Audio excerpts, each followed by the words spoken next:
Congressman Robert Garcia has been elected the top Democrat on the powerful House Oversight Committee. The California lawmaker beat out a crowded field to replace the late Virginia lawmaker Jerry Connolly. You might remember that he died of cancer in May.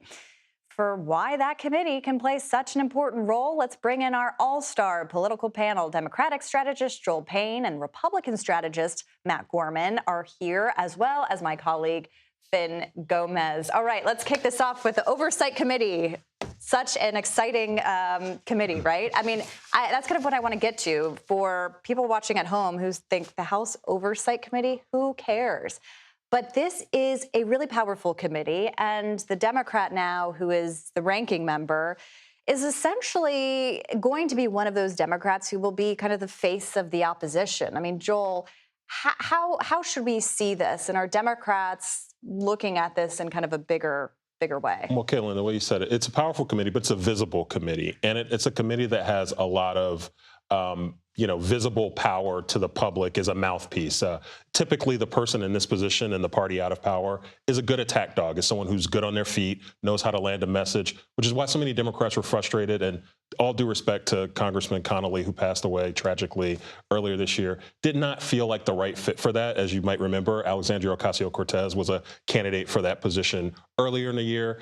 I think a lot of Democrats feel relieved that the party has kind of turned the page to a different generation with Congressman Garcia. And I think it might say something about some lessons learned from that first vote earlier this year. Yeah, I mean, the Democrats are certainly trying to find some kind of voice at this point. Matt, I mean, are you looking at this? Does this matter? I'm not quaking in my boots one bit. Okay. As with all things in the House, it's powerful only if you're in the majority. It is visible, I'll give you that. Yeah. But you can stand up and make a lot of speeches, as a lot of people in Congress do, but you can't really do anything worth doing.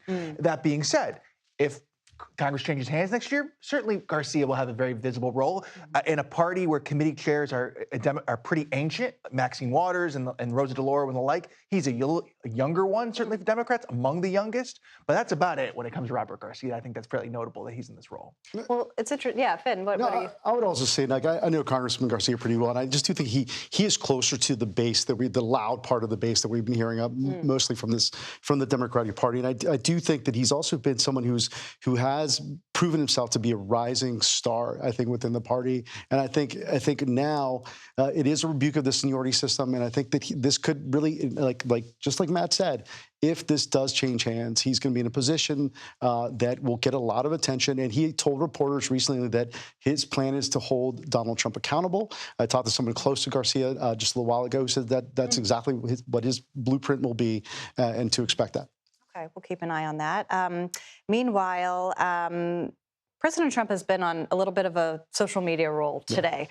He obviously is dealing with the Middle East. He's dealing with Russia and Ukraine. He's at NATO right now. But that has not stopped him from taking to Truth Social and telling us how he feels about pretty much everything. Today, in one of the posts, he kind of sounded off on the usual Democratic suspects: Chuck Schumer, Jasmine Crockett, Ilhan Omar, AOC, and others. I'm wondering, Matt, I mean, we've seen the president exercise some kind of visible frustrations today. He dropped the F-bomb, which I think, many people would relate to in terms of having to deal with all of these issues.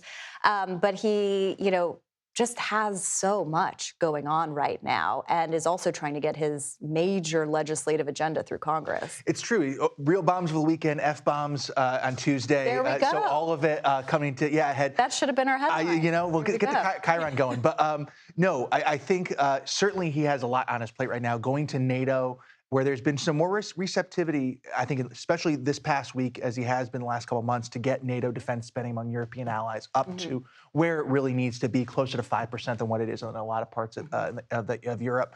And certainly the big, beautiful bill coming on July 4th, I think that is in the background here with Thune and Johnson, the standoff between the House and the Senate. He's keeping an eye on that. What I'm watching for is when he comes back after his trip to Europe, does he then start calling people to the White House and really getting involved in negotiations? What has been consistent on tough votes, speakers, budget, et cetera, is he has to get involved and really tell people what he wants and what he doesn't want for it to pass. Yeah, he's essentially like the Republican whip at this point. I mean, really twisting arms at the end. Joel, there was also an interesting dynamic today with Fed Chair Jerome Powell.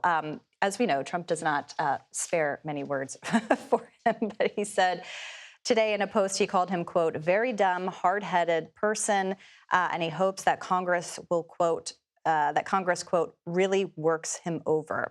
I want to play a little bit about how Powell responded to this because he was testifying on Capitol Hill today.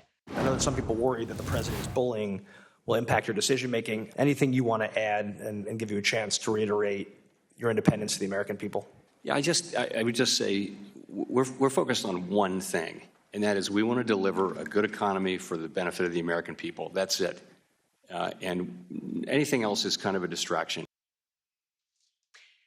So that is exactly how I would expect Jerome Powell to respond, and he's been kind of in this rodeo before. But this does speak to the way in which perhaps the economy may not be improving as fast as the president had wanted. But I'm curious what you make of that exchange. Well, it's not improving as fast as he wanted because he's made some serious missteps related to the economy. He's thrust us into this tariff war that doesn't have an exit ramp.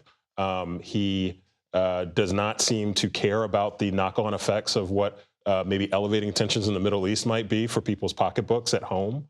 So he's really got no one to blame but himself. I'm sure Jay Powell has spent his entire career hoping that the president of the United States insults him on his, social media platform. I'm sure that's what Jay Powell has done. And one thing that Donald Trump forgot to say is that he also nominated that guy who he thinks is a numbskull as well. Yeah, so that's an important point, and we've seen that pattern before. And I think Republicans might argue that passing this big, beautiful bill might help some of these economic votes. We'll see. We'll see. Stay tuned. Thank you both for joining me. Fin, stick around because you're coming up to talk about New York politics later.